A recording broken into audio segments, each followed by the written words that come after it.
RJD supremo Lalu Prasad के बड़े बेटे तेज प्रताप यादव ने मंगलवार को अपनी बहन रोहिणी आचार्य का खुलेआम समर्थन किया है।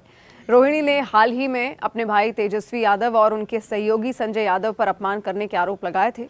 महुआ विधानसभा सीट से चुनाव हारने वाले तेज प्रताप ने केंद्र और बिहार सरकार से जांच की गुजारिश की है कि क्या उनके माता पिता को किसी तरह की मानसिक परेशानी दी जा रही है। तेज प्रताप यादव ने इस संकट के लिए जयचंद को दोषी ठहराया, जिसे वो गद्दारों के रूपक के तौर पर इस्तेमाल कर रहे हैं। उन्होंने प्रधानमंत्री नरेंद्र मोदी, केंद्रीय गृह मंत्री अमित शाह और बिहार सरकार से तत्काल और निष्पक्ष जांच कराने की मांग की है।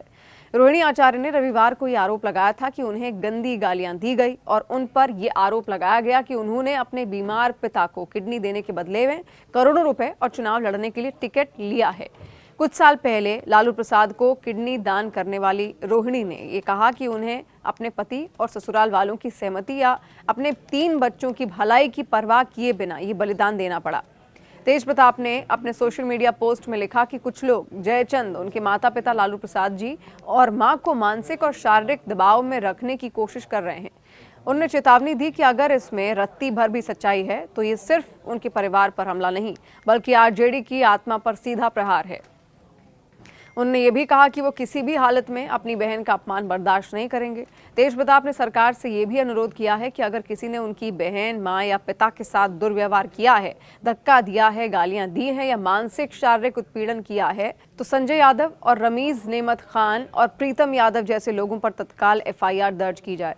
उन्होंने ये भी कहा कि रोहिणी दीदी के साथ जो कुछ हुआ उससे वो हिल गए हैं। तेज प्रताप ने यह भी लिखा कि टिकट वितरण में अनियमितता, पैसे के बदले टिकट देना और चापलूसों की मिलीभगत वाली राजनीति ने उन स्तंभों की अपेक्षा की है जिन्होंने वर्षों से आरजेडी के निर्माण के लिए दिन रात समर्पित किया।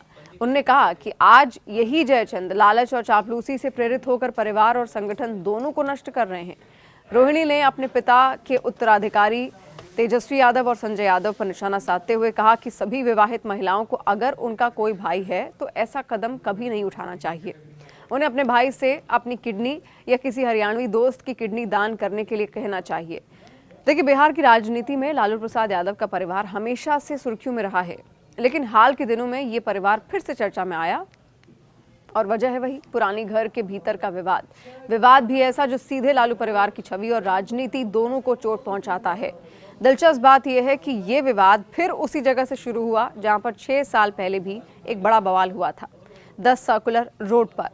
दरअसल लालू यादव की बेटी रोहिणी आचार्य ने सोशल मीडिया पर लगातार पोस्ट कर ये दावा किया कि उनके साथ घर में बदसलूकी हुई, उन्हें गालियां दी गई और यहां तक कि चप्पल उठाकर मारने की कोशिश की गई। रोहिणी की ये पोस्ट देखते ही पूरे बिहार की राजनीति में हंगामा मच गया।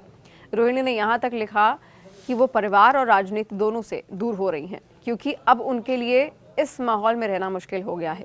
इसके बाद मीडिया से बातचीत करते हुए रोहिणी ने अपने भाई तेजस्वी यादव के कुछ करीबी संजय यादव और रमीज खान पर आरोप लगाया। उनका ये कहना था कि चुनाव हारने के बाद माहौल और बिगड़ गया और परिवार के भीतर गुस्सा अचानक उन पर निकाल दिया गया।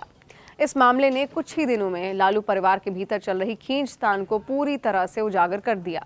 तेज प्रताप यादव ने अपनी बहन का पक्ष लेते हुए ये कहा कि रोहिणी का आत्मसम्मान उनसे बढ़कर है और जिन लोगों ने रोहिणी का अपमान किया है उन्हें वो सबक सिखाने के लिए तैयार हैं। लेकिन सबसे दिलचस्प बात यह है कि यही कहानी पहले भी एक बार हो चुकी है। साल था 2019 में तेज प्रताप यादव की पत्नी ऐश्वर्या राय इसी 10 सर्कुलर रोड से रोते बिलखते बाहर निकली थी।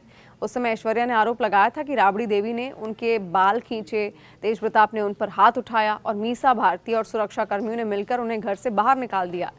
ऐश्वर्या ने पुलिस में शिकायत दर्ज कराई थी कि उनका फोन छीन लिया गया था ताकि वो सबूत ना रख सकें। ये मामला उस समय देश भर की खबरों में छाया हुआ था। दोनों घटनाओं में सबसे ज्यादा चौंकाने वाली बात यह है कि दोनों में एक तरह की समानता दिखती है। दोनों ही मामलों में आरोप घर के अंदर अपमान, बदसलूकी और मारपीट के ही लगे। दोनों में ही पीड़ित परिवार की बेटी या बहू ही थी और सबसे बड़ी बात, दोनों ही घटनाओं की पृष्ठभूमि परिवार के अंदर चल रही शक्ति संघर्ष से जुड़ी थी। लालू परिवार की राजनीति हमेशा से बेहद प्रभावशाली रही है, लेकिन इसके भीतर का तनाव उतना ही गहरा माना जाता है।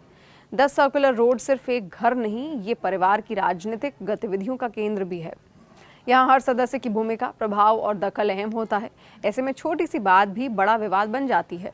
रोहिणी की घटना चुनावी हार के ठीक बाद हुई। चुनाव हारने के बाद महागठबंधन में निराशा का माहौल था। ऐसे वक्त में घर के भीतर तनाव और गुस्सा बढ़ना आम बात होती है, लेकिन ये तनाव उस स्तर तक पहुंच गया कि रोहिणी ने घर छोड़ने और राजनीति से किनारा करने तक की घोषणा कर दी। रोहिणी के प्रकरण के बाद एक बार फिर 2019 में ऐश्वर्या राय के साथ हुई मारपीट की भी चर्चा अब शुरू हो गई है, जिसमें लालू परिवार पर बहू के साथ दुर्व्यवहार का आरोप लगा था। ऐश्वर्या राय की घटना 2019 में हुई थी, जब तेज प्रताप और ऐश्वर्या के रिश्ते में पहले से ही तनाव था। लेकिन जिस तरह से ऐश्वर्या ने राबड़ी देवी और घर के अन्य सदस्यों पर आरोप लगाए, उसके बाद ये साफ हो गया था कि 10 सर्कुलर रोड में मारपीट की घटना हुई थी। आज जब रोहिणी आचार्य के साथ जो हुआ वो ताज़ा विवाद सामने आया, तो लोगों को 2019 की वो घटना तुरंत याद आ गई। ऐसा लगा जैसे इतिहास खुद को दोहरा रहा है। फर्क बस इतना है कि तब मामला तेज प्रताप और ऐश्वर्या के रिश्ते का था, और इस बार ये मामला परिवार के भीतर सत्ता और प्रभाव को लेकर रोहिणी आचार्य से जुड़ा है। रोहिणी ने सीधे तौर पर यही आरोप लगाया कि तेजस्वी के करीबी लोग परिवार के भीतर तक दखल दे रहे हैं और उन्हीं लोगों ने उनके साथ बदसलूकी की। इन दोनों घटनाओं को जोड़कर देखें तो ये साफ दिखता है कि 10 सर्कुलर रोड एक बार फिर पुराने विवादों की याद दिला रहा है। तारीख भले ही बदल गई हो, लेकिन कहानी करीब करीब वही है। महिला सम्मान की लड़ाई, सत्ता का टकराव और परिवार की टूटती एकजुटता। ऐसा लगता है कि लालू परिवार की राजनीति अब परिवार से बड़ी हो चुकी है, और इसी कारण अंदरूनी तनाव बार बार विस्फोट की तरह सामने आते हैं। लेकिन इतना सब कुछ होने के बाद भी अब तक लालू यादव की कोई प्रतिक्रिया सामने नहीं आई। आपको क्या लगता है, लालू यादव इस वक्त क्या सोच रहे होंगे, और वो किसके पक्ष में होंगे, रोहिणी आचार्य के पक्ष में या अपने बेटे तेजस्वी यादव के पक्ष में? कमेंट सेक्शन में ज़रूर बताइए।